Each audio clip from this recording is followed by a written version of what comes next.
Buongiorno a tutti, finalmente, dopo un periodo così lungo di restrizioni, finalmente riusciamo a muoverci.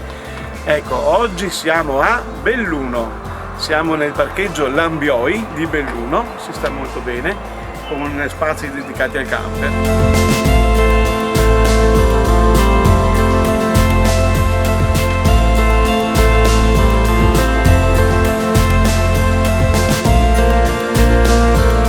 Ottimo il parcheggio, ma uno dice Belluno dov'è? Belluno è lì.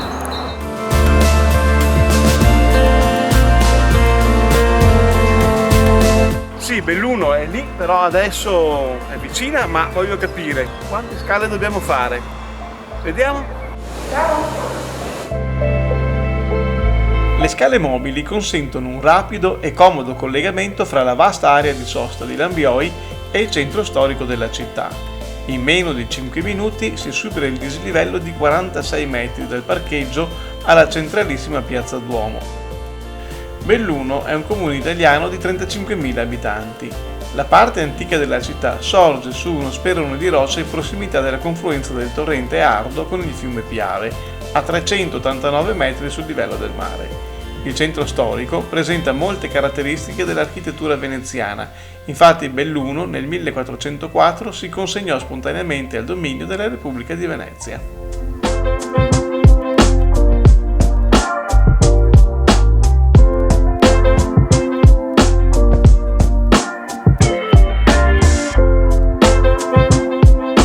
Ecco, oggi è giovedì e la piazza è bella, libera e silenziosa. Ma se arriviamo il sabato mattina, quando il centro di Belluno è invaso dai banchi del mercato, è tutto un tripudio di colori, di voci e di allegria.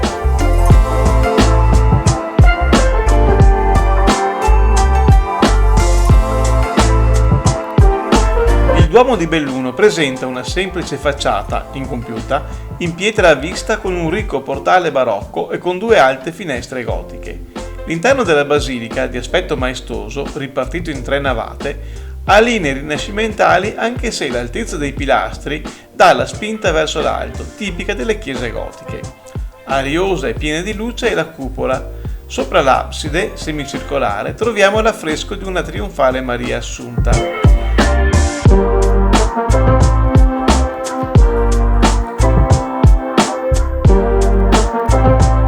Il campanile barocco, alto 71,98 metri, angelo della sommità incluso, fu costruito a partire dal 1732 sul progetto dell'architetto messinese Filippo Juvara, anche se questi non venne mai a Belluno. La costruzione del Palazzo dei Rettori ha avuto inizio nel 1409 su un fortilizio medievale precedente. Fu commissionato dal Collegio dei Nobili della città per confermare la dedizione alla Repubblica di Venezia. Sulla destra vediamo la torre civica, resto dell'antico castello dei Vescovi Conti. La facciata presenta al centro quadrifora il primo piano e una polifora con 7 finestre al secondo piano, ai lati bifore con poggioli.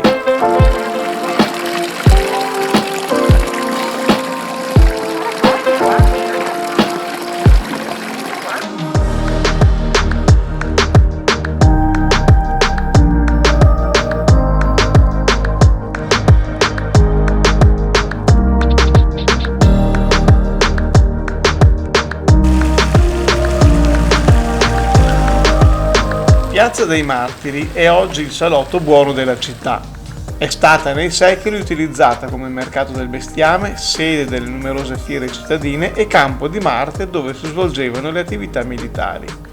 Piazza dei Martiri deve il suo nome ai 4 giovani partigiani che sono stati uccisi dai soldati nazisti il 17 marzo del 1945.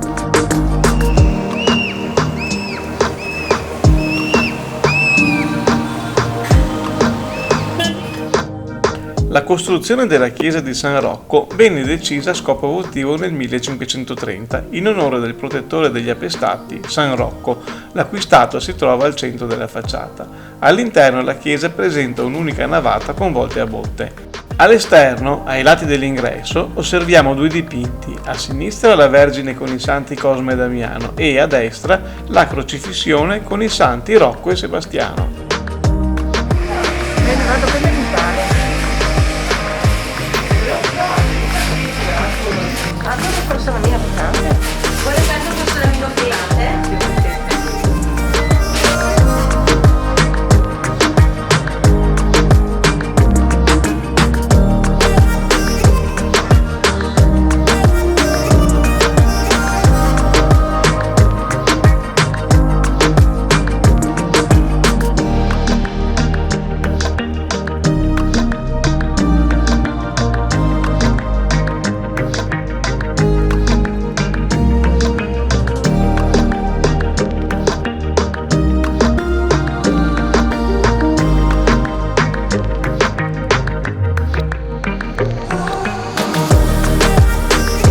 L'interno a 3 navate della chiesa di Santo Stefano è caratterizzato dall'alternarsi delle pietre bianche e rosse.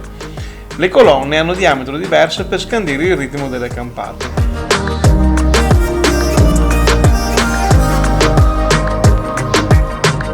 I 2 grandi angeli in lignei ai lati dell'altare maggiore sono opera dello scultore bellunese Andrea Brustolon. La cappella della Dolorata conserva un ricco altare ligneo a supporto della statua della Madonna dei Sette Dolori del 1657, molto venerata in città, a cui è dedicata una festa cittadina.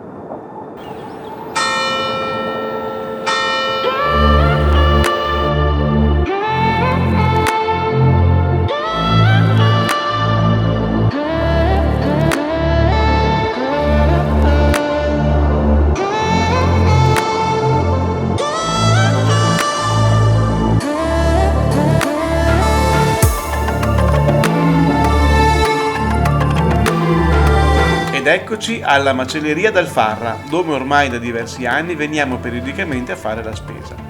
Passeremo questa sera a ritirare il tutto.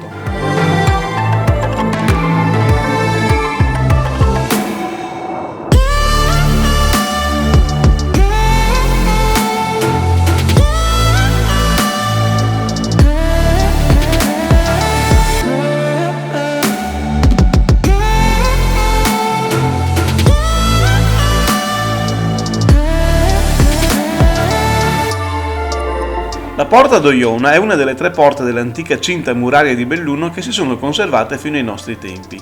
Il lato esterno della porta è di stile rinascimentale. La parte interna rivela invece la sua primitiva origine medievale, edificata nel 1289. I battenti in legno originali sono ancora quelli rifatti dopo l'assedio imperiale del 1509 e sono ancora appesi alla porta.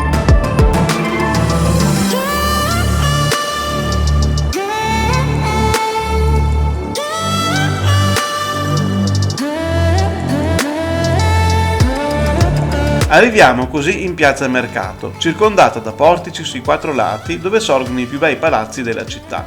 Il suo perimetro occupa lo spazio dell'antico castro romano. L'attenzione è attratta dalla fontana zampillante al centro della piazza, che è anche la più antica tra le fontane pubbliche bellunesi, 1409.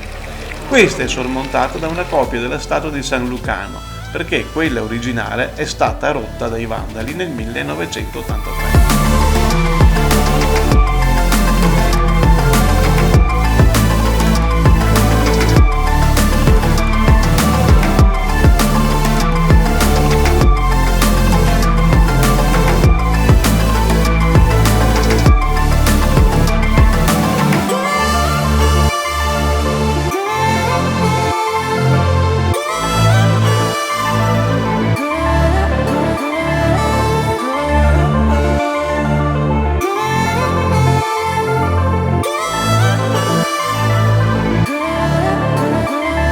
La chiesa di San Pietro venne consacrata nel 1326. L'esterno si presenta in modo assai dimesso, con una semplice facciata in pietra a vista, mentre l'interno è ricco di opere d'arte. Purtroppo l'abbiamo trovata chiusa.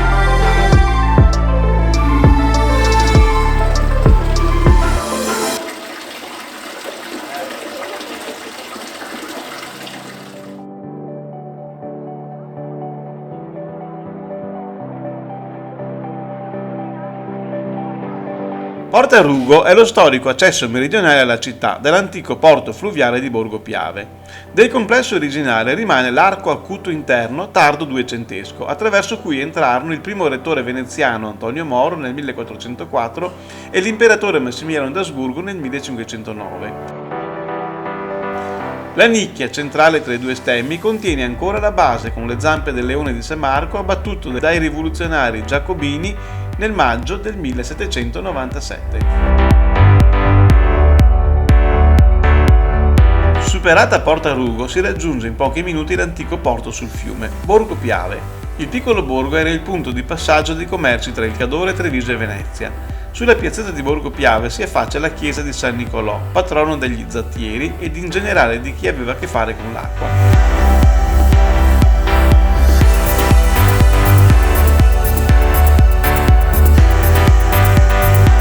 Inoltre in questo luogo si trovava uno dei pochi ponti sul Piave, il cosiddetto Ponte Vecchio, ricostruito diverse volte e di cui oggi rimane un moncone.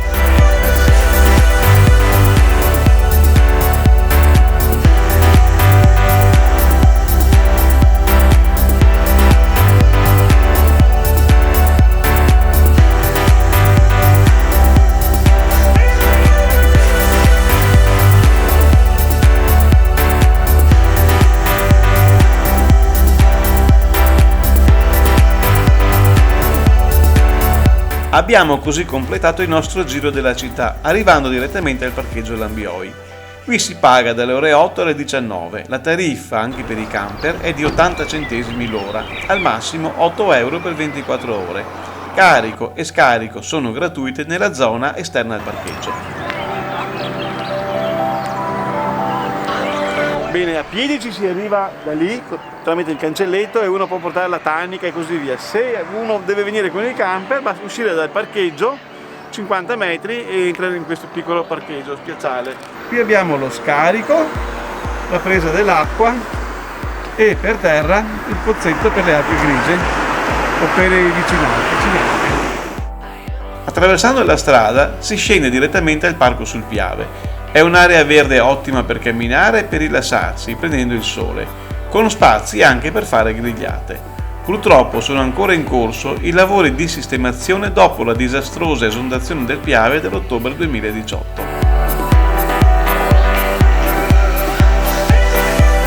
Ci siamo riposati un po' in camper e poi siamo tornati in centro per farci finalmente uno spritz, dopo mesi di restrizioni, ma soprattutto per recuperare la nostra spesa che avevamo fatto questa mattina in macelleria.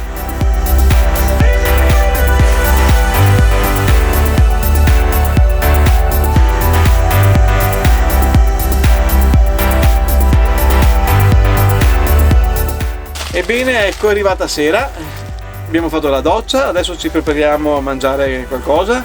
Chiaramente mangiamo in camper perché all'aperto ancora nei ristoranti non è così caldo e noi preferiamo stare un po' al calduccio. Adesso vedrete cosa ci stiamo preparando.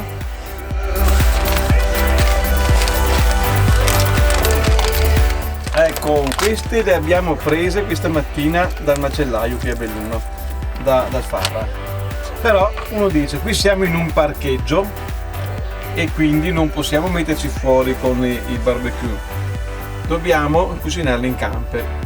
Carne alla griglia in camper è un disastro perché poi l'odore e il fumo sono impensabili.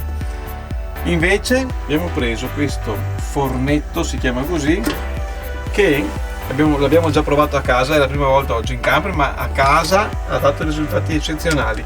Non fa nessun odore e non fa nessun fumo, non attacca,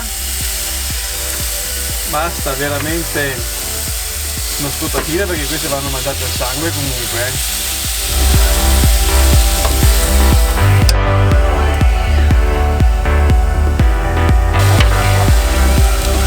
Mi sa che sono quasi pronte. Per me sono pronte così. Basta un attimo, devono restare un po' il sangue. E il bello è che poi questo fornetto non si sporca, per cui basta veramente lavarlo con pochissima acqua, quindi non consuma neanche l'acqua.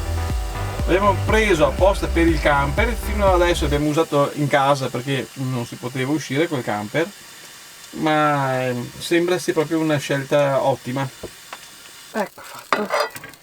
Ecco, veramente 2 minuti di cottura. Adesso la assaggiamo e poi vi diremo com'era. Comunque, per chi volesse informazioni sul fornetto, basta guardare in descrizione del video. Buon appetito! Eccoci qua, la costata era veramente buonissima, gustosa, tenera, tenerissima come il burro, ce la siamo proprio goduta. Ecco, adesso con il dopo cena mi sto studiando un po' l'itinerario di domani. In effetti domani sarà una giornata molto interessante. Ecco, nel frattempo che io guardo qui, Anna Maria si sta dilettando con il suo hobby preferito. Cosa stai facendo? L'uncinetto, sto facendo delle piastrelle che formano un centro. Aspetta che vengo a vedere meglio. Sì, ecco, sto eseguendo delle piastrelle da formare un centro. Ne ho già fatte 3 e adesso devo attaccarle qua sotto, formare un centro.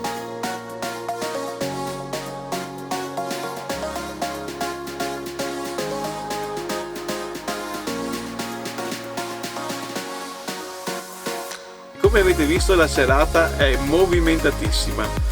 Va bene, dai, vi auguriamo una buona notte. Adesso fra qualche minuto mi sa che andiamo a letto perché abbiamo fatto tardi, abbiamo bevuto anche un buon bicchiere di vino e quindi è meglio se andiamo a dormire. A domani, seguiteci, ciao!